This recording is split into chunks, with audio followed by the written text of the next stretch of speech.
やエジプトで風力発電所を建設し、インド、バングラデシュやフィリピンで高速鉄道、地下鉄、港や港湾横断道路を整備します。さらに気候変動に脆弱な国々への支援、食料安全保障、中小企業や女性への支援のために、JICA による合計40億ドル規模の融資の枠を新たに設けます。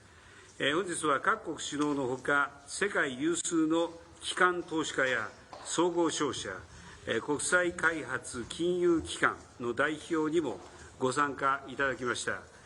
ここにいる皆さんと共に、このパートナーシップをさらに推進していく決意を新たにしたいと思います。それでは本イベントの共催者であるバイデン大統領およびフォンデアライエン委員長に発言をお願いしたいと思います。まずはバイデン大統領に発言をお願いいたします。Well, thank you very much, Mr. Prime Minister. Nearly 1 year ago, we made a commitment to commit not only to build a better infrastructure, but to build a better future. One rooted in opportunity, security, and prosperity for all. And thanks to all the public and private partners around this table, many more around the world, we've already begun to deliver. Together, we've initiated quality and sustainable infrastructure projects across Africa, Asia, and the Americas. And we're strengthening our shared climate security, health security, and food security, and economic security. All four are critical. We started to engage more private investors to better de-risk and leverage additional capital. And I see at least two from the United States here that are de-risking a lot. And I'm proud to announce that the United States has already mobilized more than $30 billion in investments to date. And we're just getting started. Together we have a lot of work to do to close the infrastructure gap and in low and middle income countries. And as we begin the next year, our partnership, we need to find new ways to maximize our investments. That's why, moving forward, the United States will enhance our focus on investing in key economic corridors. In practice, that means making game-changing investments in regions that could lead to positive impacts across multiple sectors in multiple countries. We've already started working with our partners to make this happen.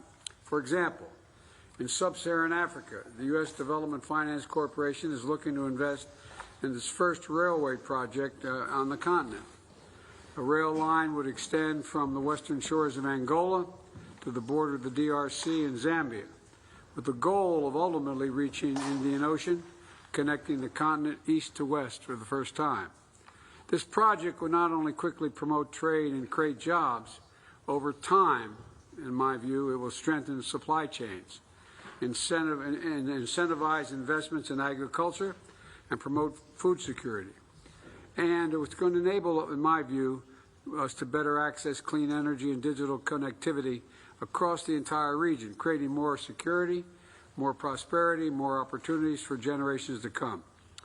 That's what our focus on the key economic corridors is all about, investing in near-term solutions that pay long-term dividends.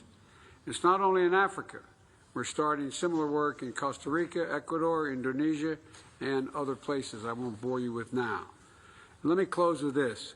During the G7 meeting, we're addressing a range of issues: climate change, food security, gender inequality, economic resilience, digital connectivity, and global security.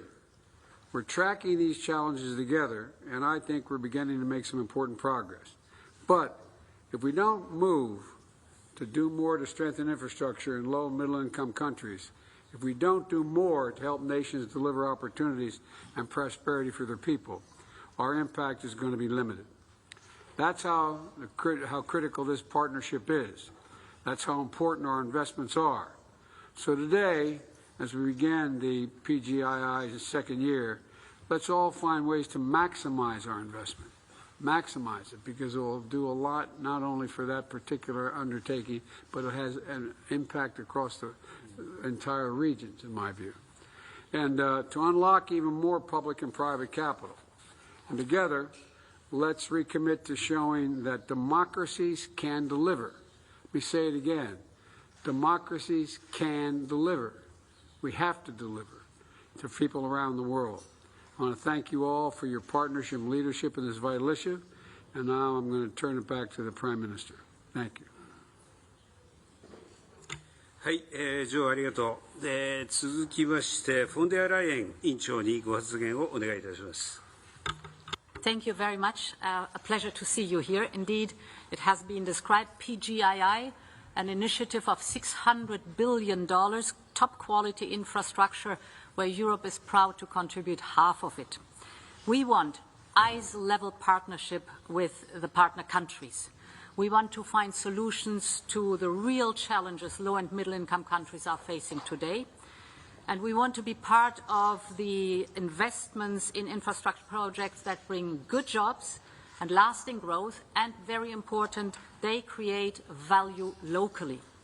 Now, to reach this goal, we need the private sector. So this could take us from the billions to the trillions. We need you, and that's why we're here today. I know that you want to know that we are in this for the long haul. Yes, this is for sure, we are in this for the long haul. And we want to work with our partner countries in a way that we have full transparency, strengthen the regulatory environment, and develop skills. I know that such a conducive and regulatory clear environment is essential for you to have the necessary predictability and security for capital investment. Global Gateway, the European part of this initiative, has started 90 projects worldwide so far. Let me share just 3 examples. In Namibia, we are providing guarantees for private investments in green hydrogen. The goal here is twofold: ensure clean energy for the country itself and generate new revenues for the country in a way that it is able to export the green hydrogen, for example, to the European Union. In Rwanda, we are working with a vaccine producer to bring the mRNA technology to Rwanda, so that in this country, together with you, the private sector, the country is able to produce the life-saving vaccines for the region. In the Philippines, we are connecting our Copernicus satellite to build the first Earth observation system in Southeast Asia.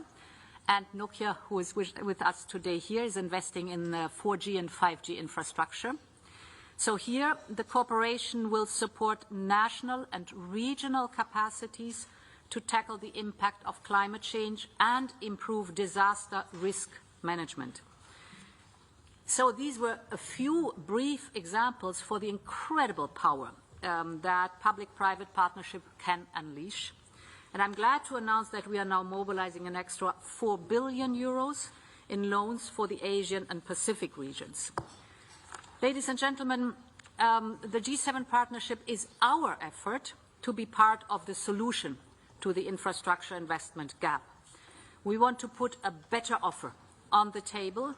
If we are in a race, we are in a race to the top, and we will continue to work after Hiroshima with the next presidencies of G7 in Italy and in 2025 in Canada.